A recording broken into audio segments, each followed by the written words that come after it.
What's going on YouTube today?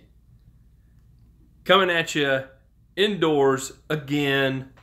No particular reason why, other than I kind of like the camera setup here. Got the computer in front of me. Can entertain what's going on the computer while I conduct this here. So, that's why I'm indoors again. So anyway, again, this week, the weekly lawn and garden show. Again, I'll be answering any questions that come in. I've got a few off of emails that I would like to get caught up on. And there's also going to be some pretty good information in these that I can pass on to you too. Maybe some good stuff. What's up, my man, Michael Moore? Happy Sunday to you. In fact, I was just looking at your email address, Michael. I'm going to shoot you my phone number. I'd like to come take a look at your property, see what exactly you got going on there. I don't know about you, but how much has your Bermuda slowed down growing? I know mine has slowed down pretty significantly, and your Bills won. There you go. My Vols won, so I'm happy. I'm sure you're happy about that as well. Yeah, mine has slowed down a whole lot too. Cat bird feeder! What is going on? What is going on? Cat bird feeder, where are you? What part of the country are you in? What's going on, my man Phil? How are you? How are you? If anybody is in Florida or is being impacted by Hurricane Irma, just wanted to let you know, one, I'm so sorry y'all are having to go through that. And two, you know, you're in my thoughts and prayers. I can't imagine what kind of devastation is going on. I've been watching the live streams on Periscope, and it's horrifying. I can't even fathom what that's like. So look, Henry Peters, what's going on, my man? You got a huge lawn restore yesterday. What is that? You're doing like a lawn restoration project? Is that what's going on? I'm actually in the process of doing that to my front yard. I did a pretty super heavy aeration on my front yard. I'm actually going to kill all of it with Roundup and start over with fescue in my front yard. I've got a couple of really big maple trees in the front, and it's full sun, and I figured with the rainfall that looks like we're going to continue to get, I'm just, you know, what the hey, I'll go fescue in the front yard. What's up, my man Kyle? Look at this, scalp aerate, power rake, overseed with fancy turf type tall fescue and top dressed with peat. 20,000 square feet. That's a big project, my friend. That's a big project. I know if I was doing that on a commercial scale, that would be that'd be a very expensive project. So I'm sure your out-of-pocket expense on that is very high. Almost. I was actually pretty good this morning at church. I stayed up late watching football, but I managed to get there and went to the early mass at 8 o'clock. Took my son with me, and he did good. I survived, so you know how that goes. You know how that goes. Yeah, I would definitely say you will be sore tomorrow. Speaking of turf type tall fescue, I've got my seed in, and I'm really excited to show off the seed blend I'm going to be running. I've got two, and they are both awesome seed varieties. The first one is an all lateral spread tag. What's up, my man Skipper? Russell Skipper down there in Georgia, gearing up for his impact of the hurricane.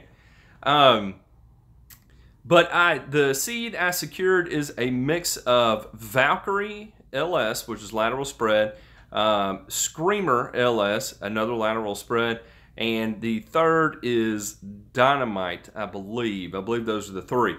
Then the other seed blend I have, in lieu of the Valkyrie LS, it is actually replaced with, I forgot. It's from Mountain View Seeds. I'll look it up real quick. But both of them are very good seed blends. I had talked to my supplier earlier in the year and had told him, you know, I wanted some lateral seed blends, and so the fact that he was able to show up with this for me, I'm super excited. I saw some comments there. Would you use compost to top dress? We have not found anything good locally that is bulk. Any recommendations on bag compost? Buddy, when you're using bag compost, just be careful with the heat. You may want to wait till it's pretty significantly cooler outside, because that dark color and the amount of gases that exist in that compost where it's alive and well, just be careful with it. Be very sparingly. Less is more in that type scenario. So just be careful when you start out. Don't go crazy high with your, don't bury it at 1 inch. Start in small increments, 1/4 inch, 1/2 inch, and then go from there. Avenger 2 is the other seed variety I'm using. Avenger 2. So excited about that. Have you actually seen the lateral spread, turtle tall fescue? Does it really repair itself well? Phil, no. It does not repair itself well. How much lateral spread action am I going to get out of it? Almost zero, but enough to justify the lateral spread action. And the price tag is actually not, the cost on it is pretty low. So that's why I'm going to go with it.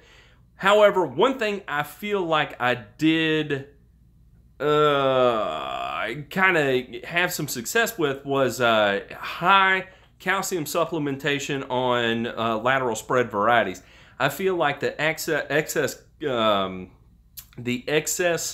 calcium helped stimulate that lateral spread activity from the lateral spread fescues. So keep that in mind if you're using a lateral spread fescue. I have found that I get the most. The app disconnected. I'm back. So I feel like, again, calcium supplementation with lateral spread tall fescue is going to be the best way to maximize that spread. Kenny Parnell, yes, I do go to Oak Ridge.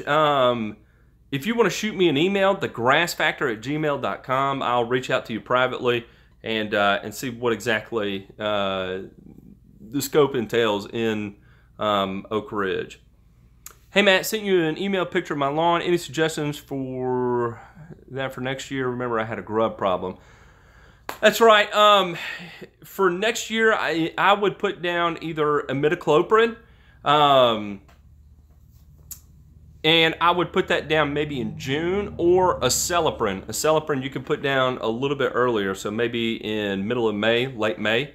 I would do those two.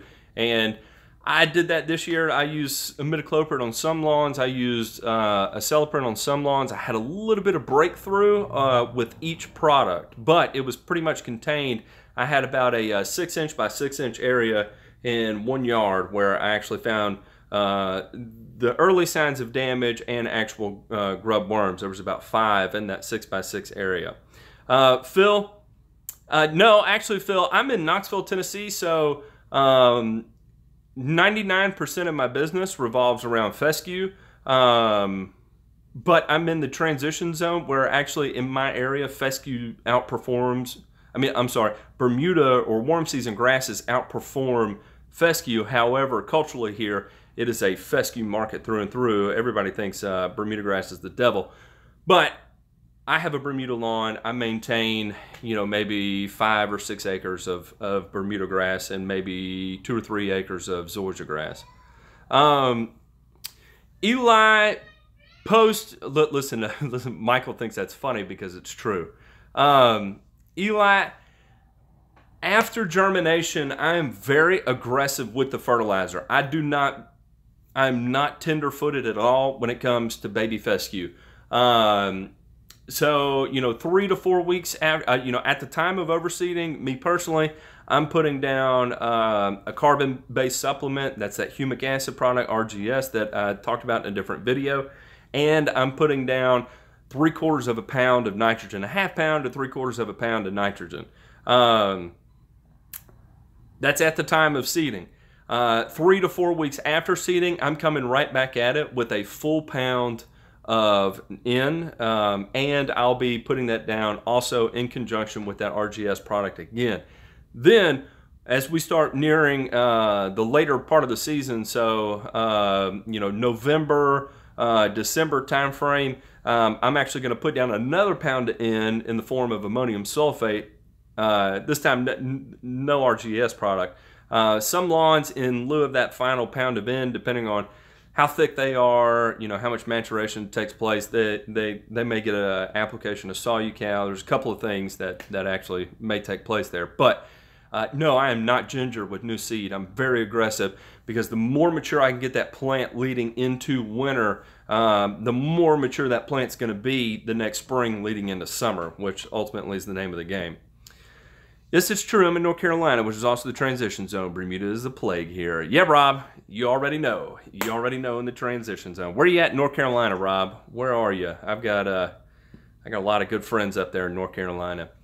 But yeah, you know, Bermuda's treated pretty poorly here, but you know, I love it. It's my quote-unquote area of expertise. I feel more comfortable with Bermuda than all the other grass. There you go, Rob. You're in Greensboro. You already know my man Pete. There it is. There it is. So, anyway, yeah, not a huge fan of the fescue lawn. However, you know, it is what it is. Here we go. Caesar sending me pictures of his yard. Look at this. Caesar, what kind of grass is that? Hey, Matt,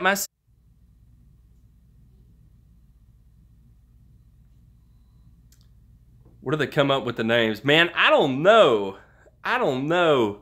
Primetime with GTO, Hot Ride, and Hemi C with 95% germination with that's right, you got the mid-iron Bermuda. Yep, imidacloprid, acelepryn are going to be your two choices there, and I go ahead, start hammering that bad boy with fertilizer. See how much recovery you can't get to take place there. I'm back online, Kenny. The app keeps erroring and closing on my phone. Let's see here. How is low salt fertilizer defined as specifically in some of the higher end product like Coron and growth products claim they have low salt, yet it seems they all come from urea. Okay, so when you, Henry, specifically with low salt fertilizer, low salt, how is it specifically defined? I don't know. There's not like a target number that you're looking to hit as far as the salt index on your fertilizer to be considered low salt. In terms of saltiness, you know, you've got ammonium nitrate, I think, and then ammonium sulfate, or maybe ammonium sulfate, then ammonium nitrate, and then urea. And then where you're talking about these products like Coron and that from growth products are derived from urea. Yes, they do come from urea. However, they have been reacted with formaldehyde, and it actually creates a product called urea form. So, but basically, all that salt is stripped from it. You know, that you find in like your urea prill. All that salt is stripped from it, and it's a new compound at that point. It's a new molecule, urea form. And basically, it's just how long that formaldehyde chain is on that urea particle. So the longer the chain, you know, the different names that take place. If it's a little bit shorter, you have methylene urea, which is Coron. A little bit longer, you have triazone urea, which, well, I can't think of any trade names for triazone urea. You go a little bit longer, then you have urea form, which is urea formaldehyde, which would be like nitroform. So, you know, yes, they do all come from urea, but they've been reacted with formaldehyde. So, you know, if you're concerned about salts, I'm curious what exactly your concern is with salts. You know, you can safely apply at 1 pound of N at a time and not burn grass. So I wouldn't worry too much with that. Where I would worry is if you're doing like potassium chloride supplementation, potash from urea to potash. It has chlorine in it, and I had this mental thing with chlorine being applied to a yard. Since it's already September, can I get away with skipping my fall preem since I just overseeded? I use Tenacity. Milo starter, but I don't think I could squeeze in a Prim before it gets cold. Yeah, you could. You could. You know, my fescue yards do not get pre-emergent in the fall, so yeah, absolutely, you can skip your fall Prim, especially if you overseed it. Hey man, Kevin in Florida, watching from the middle of Hurricane Irma. Wow, man, what is going on, my man Kevin? I hope you're okay. I hope everything is secured. I've been watching a ton of the Periscope streams for what's going on down there. Please, please, please stay safe. Please stay safe. In your schooling, do you remember learning why the pre-emergent products all have a distinct color? Yellow, gold, prodiamine, red, orange, Orizolan? No, I don't think we ever talked specifically over coloring, but pretty much everything that comes from that that DNA group does have that color. Hey man, thanks for identifying the broom sedge in my Bermuda lawn. I have read some about it. Do I need to get a soil test and possibly have phosphorus to stop this weed? Yeah, you could. Is that actually going to take care of what's already in your yard? No, it's not. I would definitely go ahead and get a soil test and see what exactly you're working with. And if you are deficient in phosphorus, go ahead and get your phosphorus up. But however, when you're dealing with Bermuda grass and phosphorus, as long as you have some phosphorus, that's okay. You know, I don't get too excited about phosphorus supplementation unless I'm trying to grow crops to sell. You know, so you're worried about your harvest size, then you need to worry about your phosphorus. Even in the testing that's been done with grass seed and getting grass seed to establish, you know, phosphorus, if the actual root hairs come in contact with phosphorus, yeah, it's going to aid the assistance of germination and establishment. However, as long as there is some available, there's no real need to supplement. Phosphorus is really intended more for ag than it is turf grass, but you know, it's been slammed down our throats for so long. So me personally, I make a point not to use as much phosphorus as possible, unless I'm next to zero or I have a sand-based soil I'm working with, like a football field or something. The carbon product again, RGS Eli, is from greencountyfert.com. G-R-E-E-N-E, greencountyfert.com, and they do sell to homeowners. Cool. So just spraying. Yeah, Phil, that's all I do is just spraying. I use Revive as a soil additive to break surface tension during the year. I just overseeded this weekend. You think it's a good idea to put some down on top of the seed? It's never a bad thing. I don't know what Revive is. However, if it's basically like a wetting agent, which would break surface tension, or a surfactant, yeah, it's a great thing to put down with seed. So it's going to help that soil retain that moisture and, you know, give it back to the seed as it becomes established. I end up with high parts per million in my tank because of poor water quality. It seems to dehydrated the plants even at low rates. So is the salt a sodium salt or nitrate salt in urea?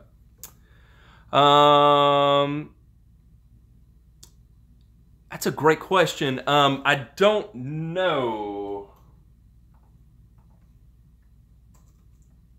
Hang on, let me look at the formulation of urea real quick and I'll tell you exactly what it is.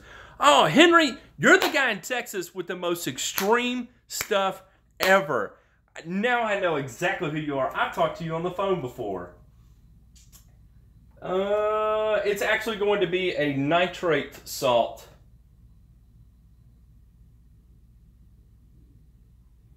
Yep, it's going to be a nitrate salt.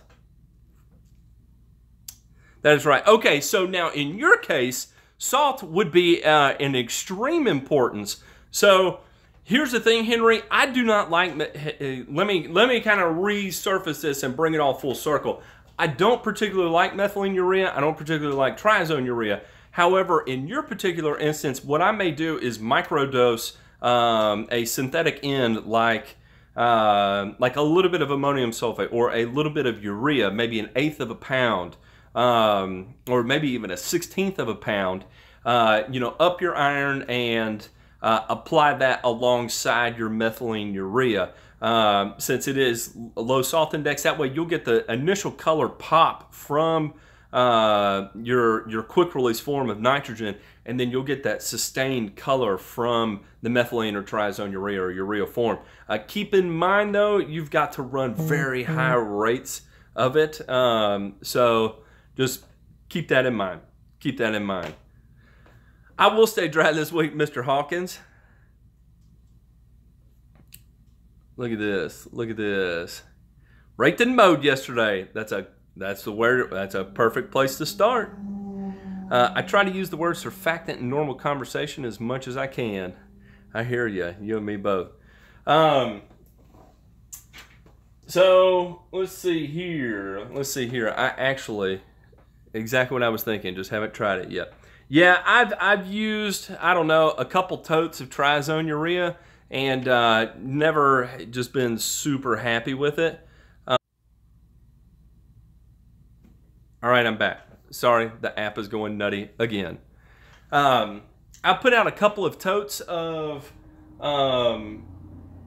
triazone urea and just never been super happy with it. The only time I was okay put it this way, no matter what rate you put down triazone urea, you're basically not going to get a color response from it. So for instance, I sprayed about a 10 foot by 10 foot area with just straight triazone urea and still had no color response from it. However, on that same thing, I then followed up with about a ½ pound of ammonium sulfate, and that greened it up, and it actually stayed green for a very, very long time. Should I worry about seed washing away after plugging and split seeding? I have 4 lawns to do Friday. One is a renovation. It depends on your slope, Rob. So it's hard to say. I mean, if you got a slope like this, yeah, you got to worry about it even after plugging and split seeding. So I'll give a plug to the Grass Daddy here, who actually tested using a tackifier to spray over the top of seed to help it to adhere to a bank better, and it worked very well. In fact, it worked so well that I've got a couple of seed jobs coming up where I'm going to go buy some tackifier, and yeah, Grass Daddy's a good guy. I'm going to go get some tackifier, and after we aerate and oversee the property, parts of it I'm going to be applying the tackifier on to help it adhere. It's no matter how many aeration holes, you know, usually it's never enough for a renovation or establishment project. You know, one thing that I like to do sometimes is I'll put down, well, I like to do it a lot of the time, is put down my seed first, then aerate. And try and get as much of that covered up, as much of that seed covered up as possible. And that way, in the hopes that when you do get a rain, it's blocked by cores and by holes and everything, and it doesn't all run. However, with the rains we get here and the slopes we have here in Knoxville, I mean, it never fails. Every year at the bottom of a slope, you know, you'll have, you know, perfect, way too heavy seeded beautiful areas, and then above it, you know, dry, not dry, but just bare areas where all that seed that was up here made its way down here. It all collected, it all germinated. It's just way too thick. So keep that in mind. May want to try the tackifier. I'm doing it this year. Same with Coron, but maybe with Ferramec 1500 it would work great. Yeah. Also, if you could find some ammonium nitrate that's been reacted with humic acid, you may want to try that too in conjunction with the Ferramec, because you could go pretty low rate of ammonium nitrate with the humic acid and the Ferramec and the Coron, and you may be looking at some real good stuff here. How do you deal with flagging the irrigation heads before aerating and seeding? David, I'll tell you what I do is usually I'll ride to the UAN. No, for ammonical nitrogen sources, no, urease inhibitor will not work. So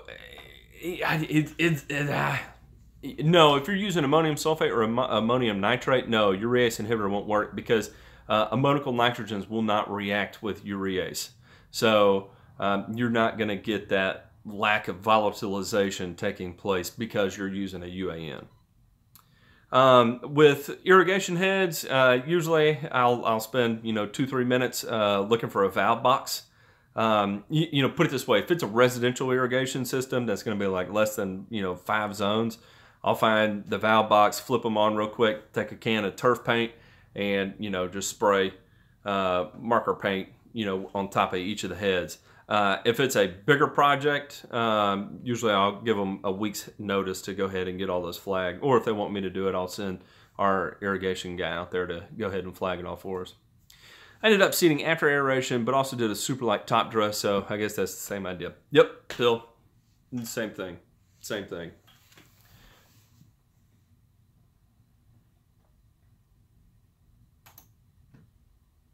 Oh yeah, Eli, you're in Nashville, and you've got the broom sedge there. Kind of interesting thing about broom sedge, that is one of those products that I actually did a hydroseeding project where we killed off this entire bank and hydroseeded the whole thing with a mixture of Bermuda and broom sedge.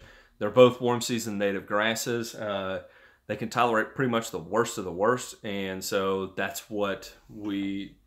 actually what the engineer called for. So kind of an interesting thing there. Interesting thing. Who else has what? Who else has what? Taking questions. Taking questions. I can never tell if the app is working or not. So I'll leave it alone for the time being. Let me go back to the email here and see what questions I had been getting. A project to kill Bermuda grass over ornamental flowers. Check the label, but maybe Ornamac over the top or Fusillade. Could you repeat what you said and suggest for my lawn? The app froze. Yeah, either Acelepryn, I'll send it to you in an email. You'll either want to use Acelepryn or imidacloprid. And if you're going like in May, it's okay to go ahead and use the Acelepryn. If you can wait till June or something like that next year, you can use the imidacloprid.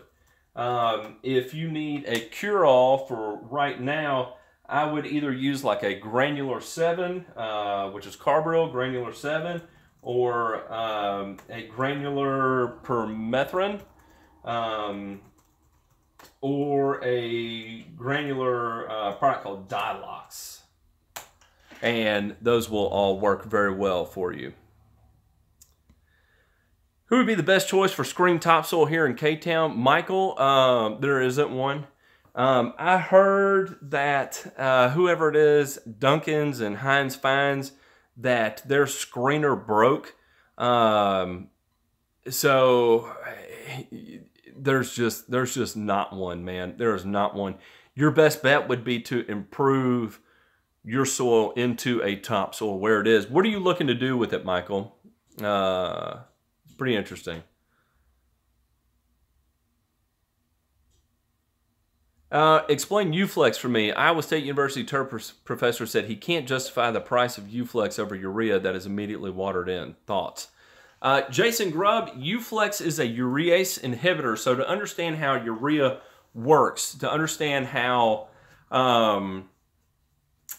So urea, when it's applied and it's watered in, what happens is, so you've got your urea particle. It reacts with a soil microbe called urease.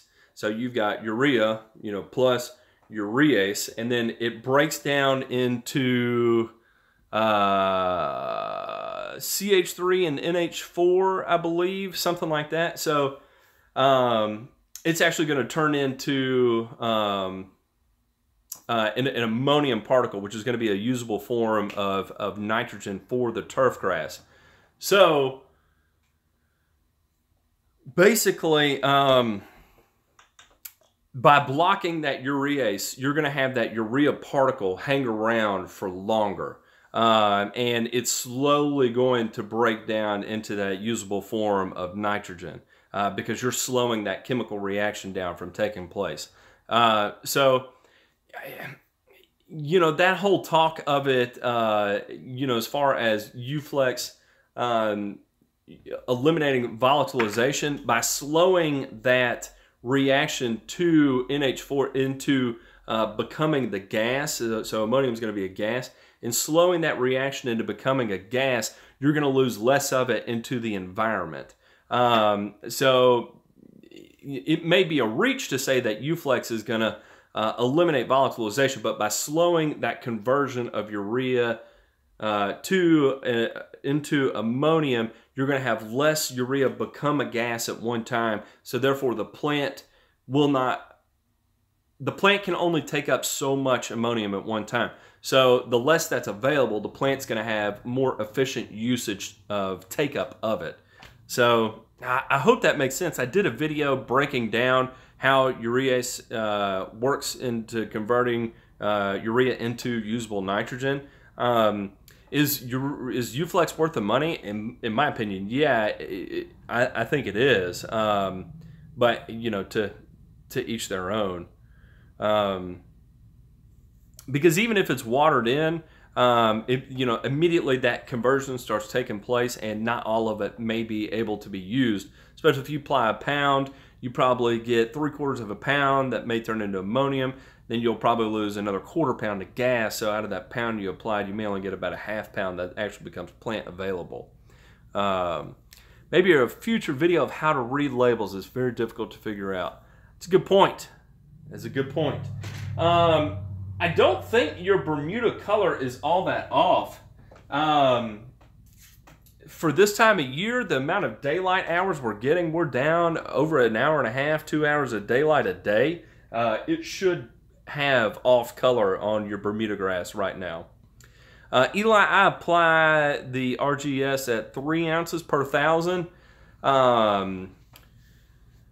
So that comes out to 1 gallon per acre is how I apply that, 3 ounces per 1,000. At about 10 yards to backyard. Are you planning on sodding it or seeding your, to sod or seed your backyard? If you can find just really any soil to put back there, do it and amend it with compost. Yeah, you're right. Herbicide labels are difficult to figure out. That's a great idea for a video. I can definitely do that. What type of T-jet nozzle would you use when applying a PGR such as Primo or T-Nex? I like the AI nozzles. It's a coarser droplet, but I mean, in all honesty, like when I'm applying T-Nex, you can make it as complicated as you want, but you know, just when it comes down to it, just get the product down. So I apply it with a flood jet nozzle.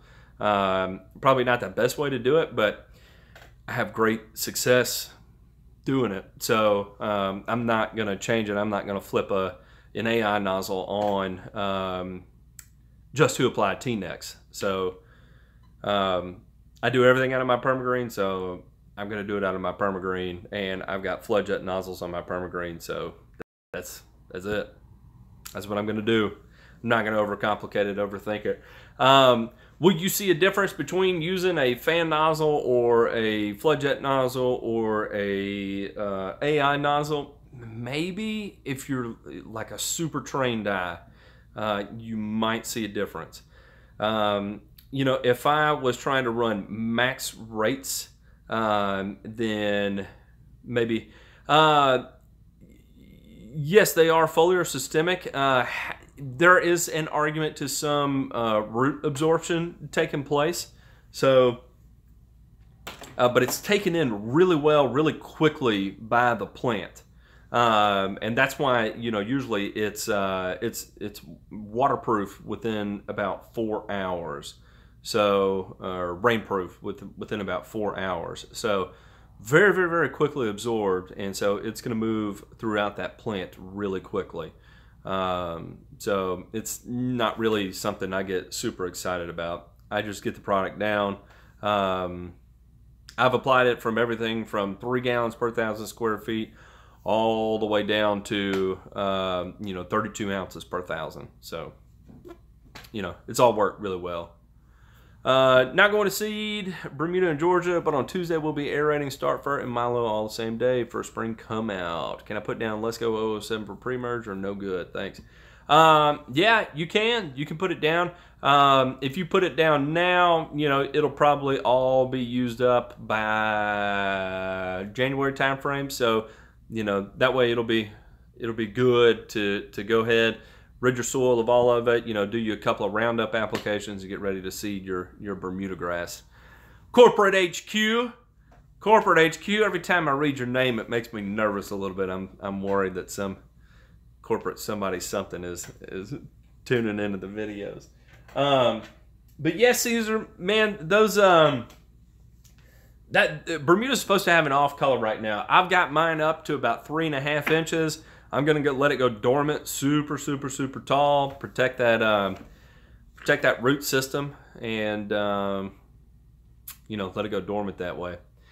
Is it realistic that I can slowly build up the new Turf Type Tall Fescue blend I bought recently in my mixed lawn over time, or is that a lost cause without killing it off and start over? No, you can definitely do that. How long will it take? It's going to take a really long time, but yeah, you can definitely do that. You know, you're probably looking at 3. I mean, it's hard to predict to say how long that's going to take, but it's going to take a long time. But yeah, the more you overseed with that successfully, so fall overseedings, I can't remember where you said you are, but fall overseedings with that tall fescue, you know, it'll work its way in there, definitely, for sure. Is it worth it to throw down a fall pre-merger to prevent weeds like henbit next spring? You're in upstate New York. Man, you're on the other side of the world. Yeah, you can put it down. You can put yeah, you can slowly transition it to that turf type tall fescue. Scopophobia, what part of the country are you in? Answer that for me. Homeowners, do you prefer a liquid iron or an ironite product? You are in Kansas, sir. What turf type are you dealing with? Are you dealing with tall fescue? Turf type tall fescue. If you plan on overseeding with turf type tall fescue, then no, don't put one down. If you're not going to be overseeding, then yeah, throw it down. It'll actually work really well. I think you'll be pleasantly surprised. It's not a smoking gun, but it will definitely help you. Michael, it's not that bad, especially for a high maintenance high maintenance Bermuda. It's really not that bad. But given that mine is all pretty much grown in this year, I'm kind of hypersensitive about it, and I'm going back to the old crap I used to believe. Phil Cagle, you use Monument or Katana for POA annual pre-post control for non-overseeded Bermuda lawn. Consider applying a tank mix of Princep and Monument in November, December. Phil, that's a great idea. I love Monument.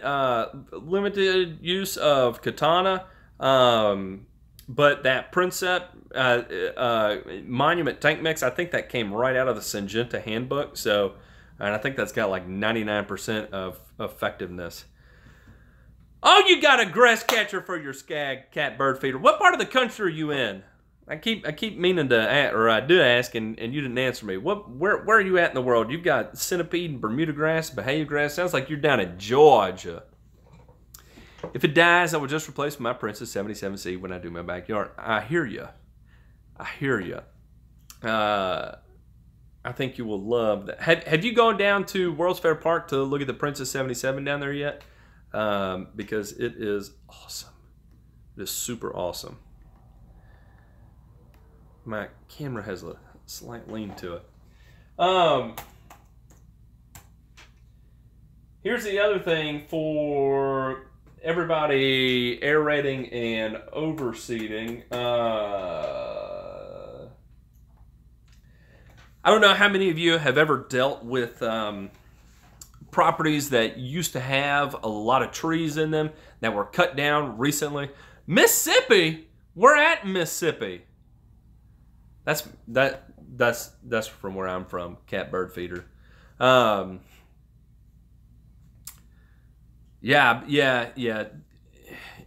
419 is always gonna rock it. It's a pretty tried and true. So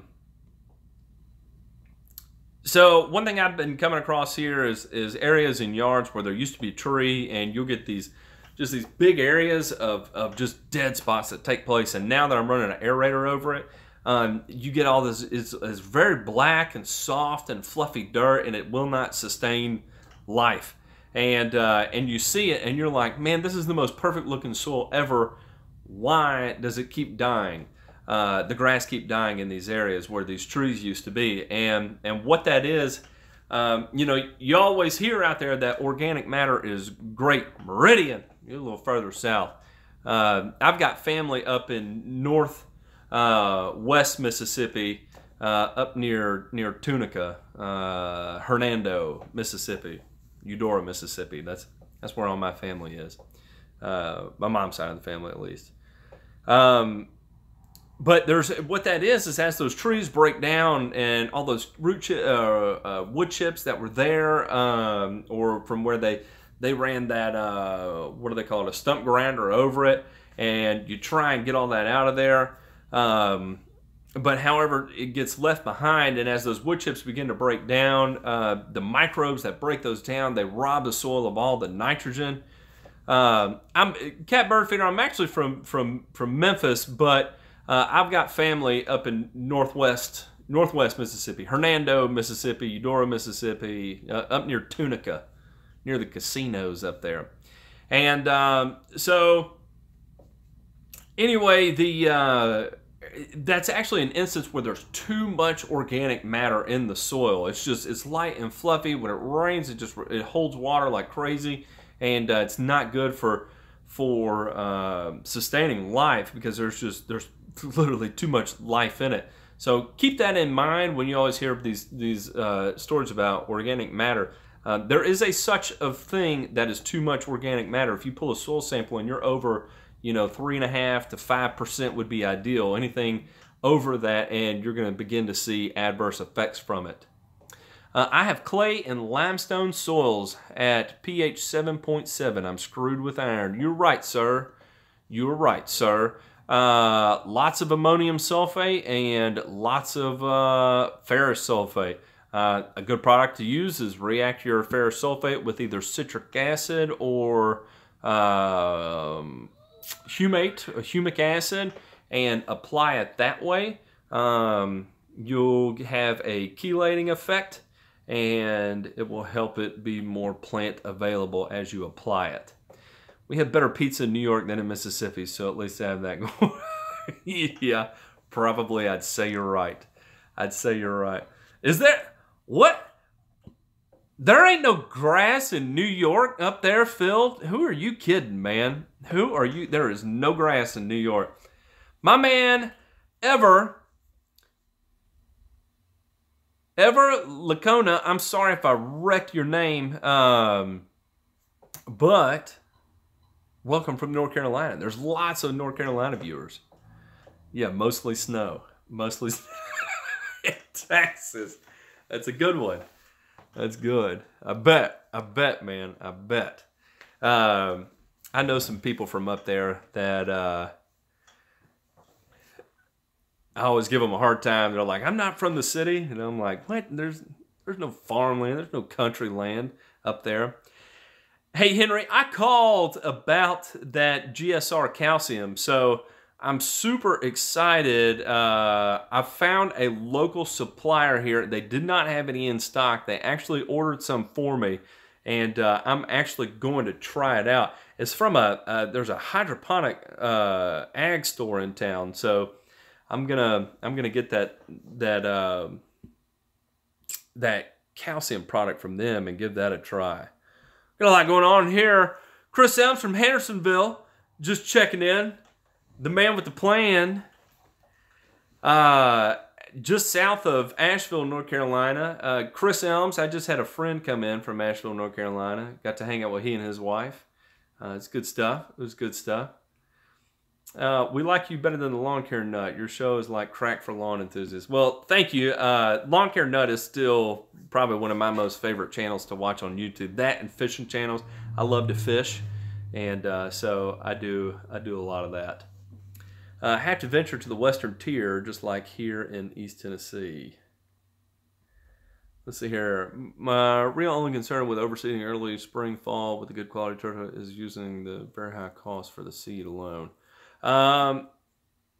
Yeah, so here's the thing, you know, like even me, when I'm buying, you know, multiple pallet quantities, I'm still paying, have a good one, Cat Bird Feeder. I'm still paying was it 4 pounds, $4 a pound. That's expensive. However, some of the newer research, if you're buying brand new research seed, $200 for 50 pounds is about right. That's usually what I get quoted for stuff like that. If it's been in development for usually 3 to 5 years, it's going to fluctuate from anywhere from, you know, $4 a pound, $3.50 a pound, all the way down to like $1.50 a pound. So, I mean, no, you're not out there. And then I wonder how much of that $4 a pound is shipping and stuff too. Yeah, something like 4th Millennium SRP is going to be extremely expensive. It's in limited quantities.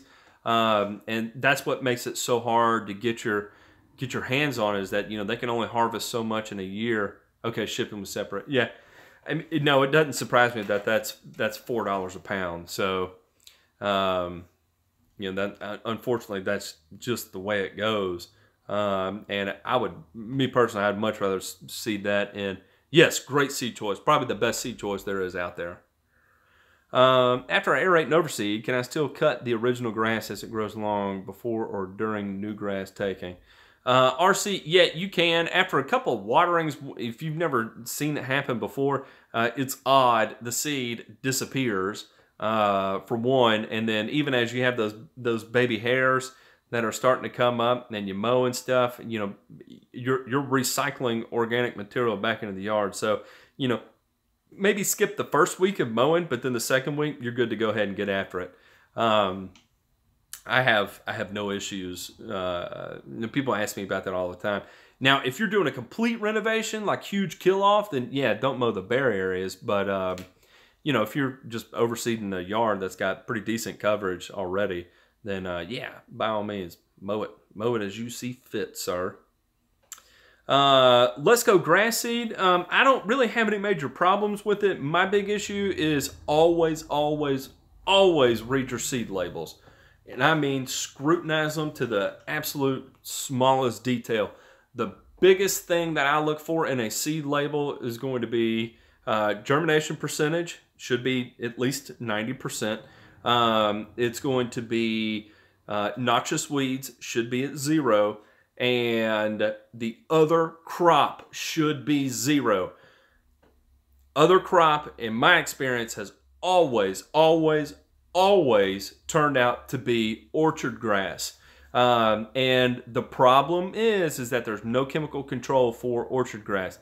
Here's the other issue with the other crop. Even if it's like 0.25% or 0.02%, we're talking about 500,000 seeds in a 50-pound bag of seed. So you could do the math on that, whatever 0.0002 times 500,000 is going to be the number of weed seeds that will be in that bag. So always pay attention to that other crop number. Found some MSMA in my garage.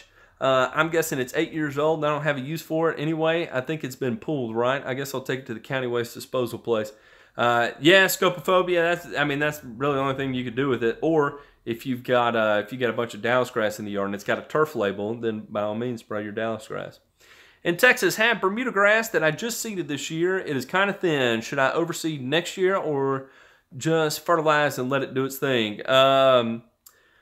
Backwater Mafia for life. I would nuke that baby with fertilizer, and do not be shy about it. Get it on down there. Get it on down there. Phil, not on Twitter religiously. Volunteers tears, as in tears, crying. Volunteers tears on Twitter. So what is the best grass seed tall fescue? That's a loaded question, Ever Lacona.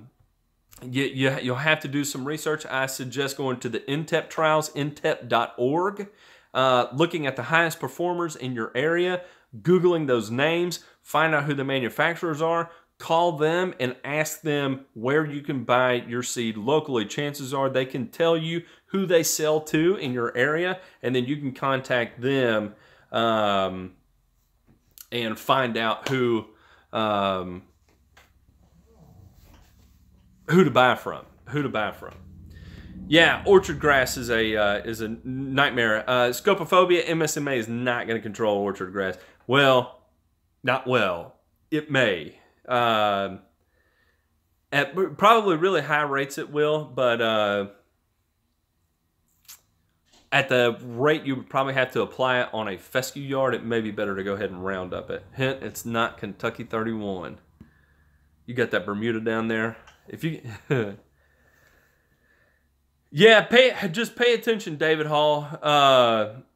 You were told it was just ryegrass. Could be. It could be. But it also could be orchard grass. It could be a lot of things. It's not going to be Poa annua or Po Triv, though. That would be considered a noxious weed. So keep that in mind. Let me see if I can find a calculator real quick, and I'll give you an idea of exactly how many weeds, potential weeds, that could be. I'm on my wife's computer, and it's all in Japanese, and I'm really overwhelmed by it. So I don't know if I'm going to find a calculator or not.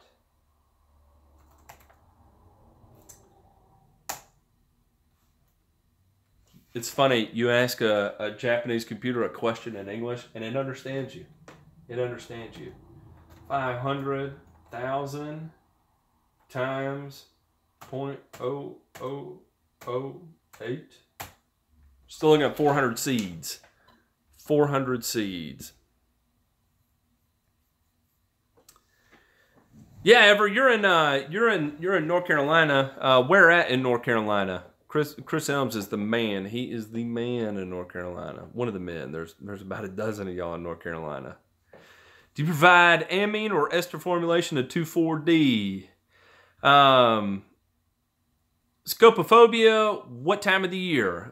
Because I prefer both of them, but at different times of the year. When it's really cold outside, I prefer ester formulation of 2,4-D. So generally, I do 3 blanket applications of weed control a year that are scheduled. 2 in the beginning of the year, 1 in the fall. The first one of the year when it's still cold outside, ester-based formulation. The next one, as it's a little bit warmer, up in 80-degree weather, I go amine 2,4-D. The third one, I actually use an MCPA because I've already reached my yearly maximum of 2,4-D. So I go with an MCPA. Phil, cybersecurity engineer. I went to to the Windows 10 toolbar there and typed in calculator in English, and her Japanese computer magically pulled up the calculator when I hit enter. So there's no telling what's going on there. I don't know. That's some wild stuff. Up there in Raleigh, I'm trying to think. Man, I'm sure I've talked to a bunch of people up there. Now, how long after a 2,4-D spray can you overseed fescue? You'll want to check the label, but I believe the reseed interval on 2,4-D is 2 weeks. 2 weeks. So 2 weeks after a 2,4-D application, you can overseed fescue.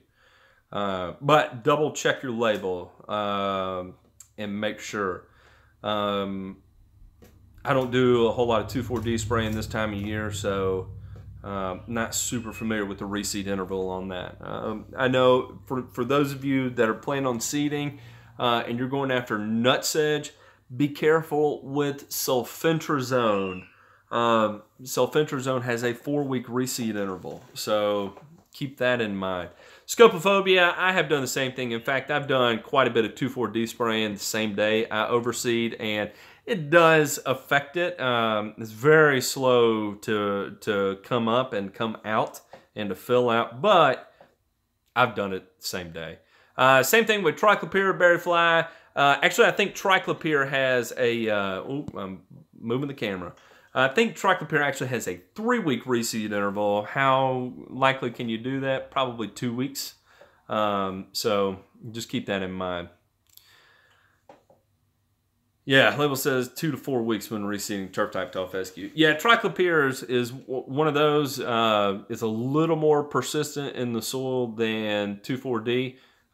Same with fluroxapyr. So keep that in mind. 2,4-D is somewhat ineffective, but always have a whole lot of success with triclopyr on clover and ground ivy. Yeah, man, I need... look at this guy. Said he needs 2 or 3 pallets. There you go, Chris Elms. That's all you, bro. Yeah, me personally, I love triclopyr a whole lot. In fact, you know, mostly what I do in spring is going to be triclopyr and 2,4-D. I run them together. And I've always had great success with that. So be careful, those of you with Bermuda grass. Do not spray your Bermuda grass with triclopyr in transition. It does not like it. It does not like it at all. Yes, I blanket spray it. It does not like it a little bit. That thing will not come out of dormancy for a long time. So those of you, keep that in mind. If you have Bermuda grass, by all means, do not spray your Bermuda grass in February, March. Actually, February you could probably get away with it. I'd keep the triclopyr off your Bermuda grass. Run a 2,4-D ester. Get that thing green, and then use your Monument in the spring. I blanket my Bermuda lawns with Monument, sometimes Revolver, mostly Monument. And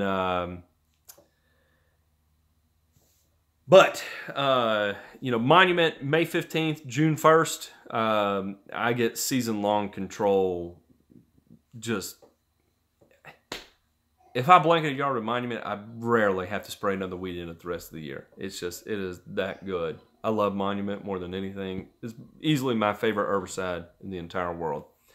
I use tons of Michael Moore. If you want some Monument, let me know. I use tons of triclopyr on the Bermuda grass. I'm fighting, but is yet to completely take it out. Yeah, good luck, Rob J. Good luck. Scopophobia, definitely T-Nex, Trinaxapac. There are others out there, but I don't think there's a better one. So there you go. Phil, you cannot use Monument. Monument is for Bermuda grass only. You can use Momentum, and you can buy that as a homeowner, but do not use Monument. Trifloxysulfuron. It is designed to kill cool season grasses. Speed Zone is a good product. 2,4-D ester and carfentrazone mixed. You know, my only issue with Speed Zone is that it doesn't have a super high rate of 2,4-D in it, so I prefer to run just a 3-way and then mix my own carfentrazone with it. I feel like I get better results because I can run a higher rate of 2,4-D. Q4 Plus used to be a 4-week reseed, but now they say 1 week. You have any input on that? No, I do not. Unless they made a label change, I'm completely not aware of it. So, yeah, I don't know anything about that, David Hall. I honestly do not, brother. The only other one that's got carfentrazone in it right now is oh, Rob J. You got excited on that. I will not embrace the Bermuda. Rob, I'm on the other end of the spectrum. I embraced the Bermuda. I converted my yard to a Bermuda yard, but I'd already planned that long before. But as a business person, you know, my business revolves a lot around removing Bermuda from tall fescue lawns. Like most of my customers, they feel the exact same way as you do, Rob J. Very adamant, do not let me have any Bermuda grass in my yard. I'll pay no matter what it costs to get rid of it. Scopophobia, Dismiss NXT is the other product that has carfentrazone in it. It is basically sulfentrazone and carfentrazone. Good stuff. Those southern grass types look like weeds to me. Fighting words. Jacob, my man, what is up? Pylex. Pylex is awesome. Probably my second favorite herbicide. What's going on, Jacob?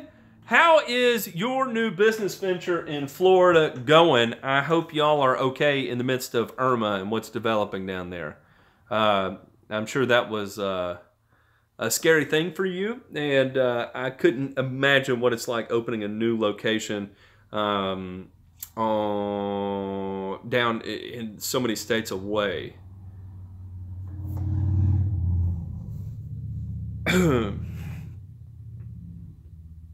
Rob J, team up with your friends and y'all split some Pylex. That's maybe the best way to do it. Or use some fluazaflop. Ornamac over the top or Fusilade. Go that route. T-Zone. Yeah, T-Zone's another good one. That is another good one. I have only 5 clients that are willing to pay for the Matt Martin Bermuda Set Suppression Program. For some reason, I've got a lot of people that want it. So I don't know why, but it's just kind of odd. Now,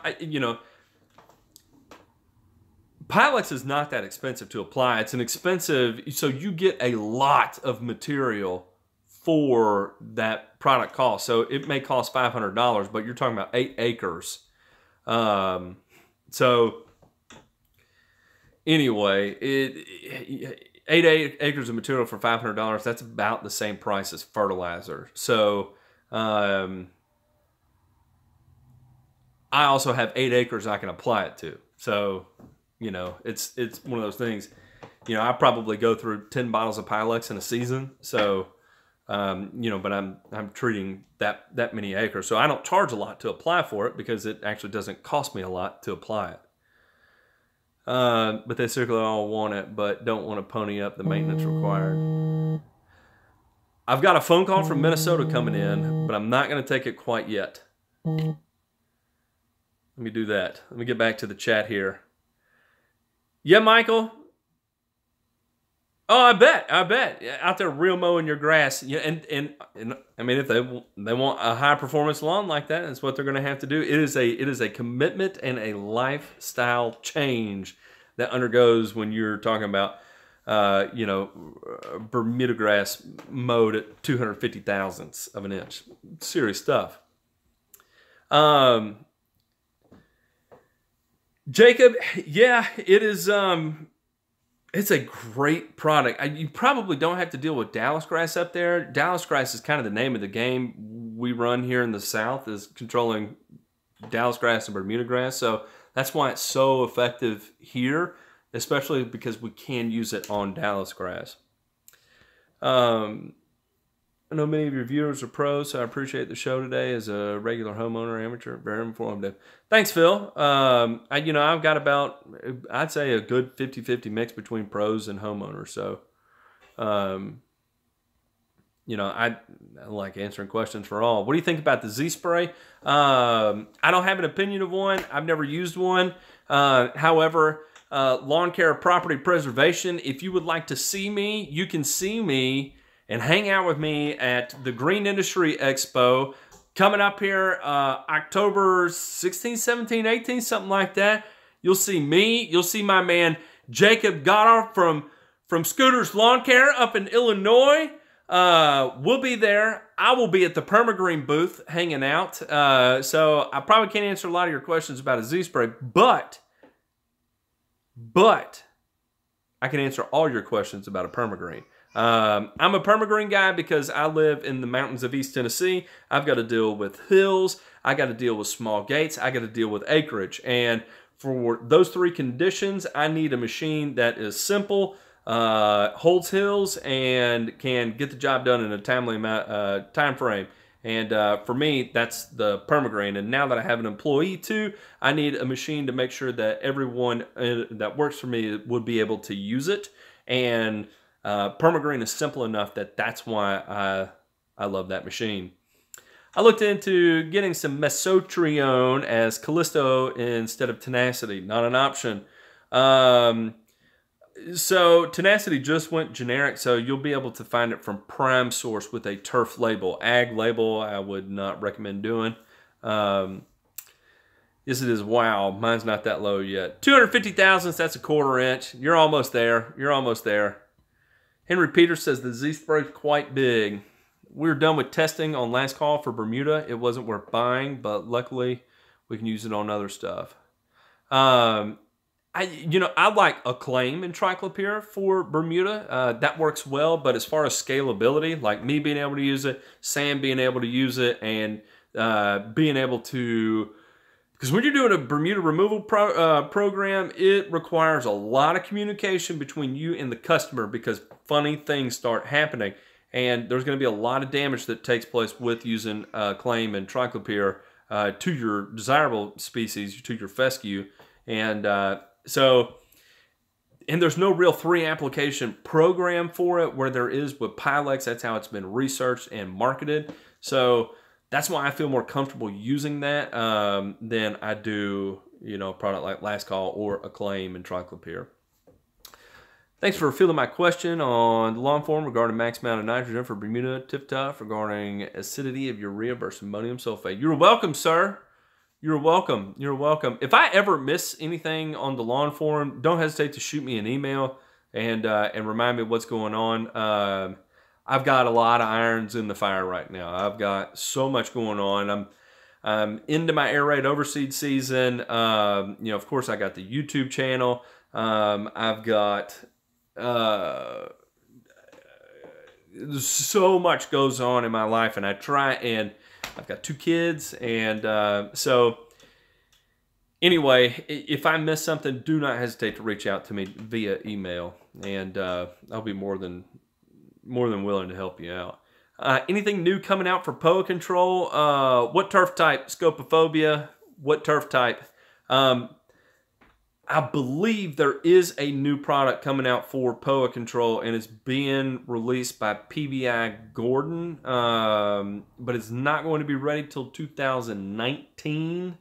But I think it is. I think it is for POA control. PBI Gordon 2019. Bexus? Bexus is the product? Bexus? I think it was Bexus with a B.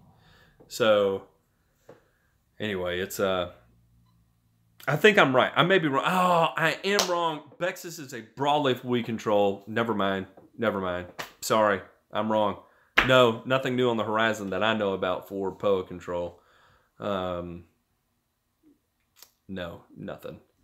It maybe experiment with sulfentrazone and tenacity run together. It does okay, or POA Constrictor, that product. FMS, I can't remember the active ingredient. Zonerate, that's the same thing as POA Constrictor. Please don't say exonerate. Zonerate.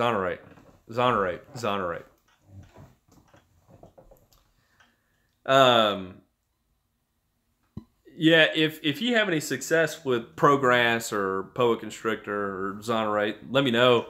I know they killed a bent grass green up here in Knoxville using it. Golf course called Dead Horse. I think it was hole number 9. The sales rep was real excited and had them trying out this POA on it, this Zonerate on it, and did a really good job of killing the green completely. So if you're dealing with 185,000 real mode bent grass, be extremely careful using it. If you're dealing with 4-inch fescue or bluegrass, be careful using it. Serious stuff. All right, y'all, I'm at an hour, 10 minutes in. I'm going to run. I got to wake up my daughter is awake. And Yes, that is one of the reasons why Dead Horse went to Bermuda grass. And Michael, if you'd like to learn more about that story, shoot me an email. But again, Michael, go ahead and let me give you my cell phone number, and we'll get together. I at least want to come look at your yard. Jacob, I will see you at the GIE. I will see you at the GIE, and I'm so excited to hang out with you, man. I hope you're going to the after party, the opening night. For those of you that are in the industry or homeowners that just want to go have a good time, the Green Industry Expo is coming up in Louisville, Kentucky. Bam! Do it. Go. I'm going to be hanging out with the Permagreen guys. That first night will be the big party in the mega cavern underneath it. And I'm going to go enjoy myself, enjoy a few adult sweet tea beverages, and have a really, really good time. And I hope to see all of y'all there, as many of you as you can possibly go. And again, thanks for tuning in. And until next week, y'all have a great week. Have a good one, y'all. Take care.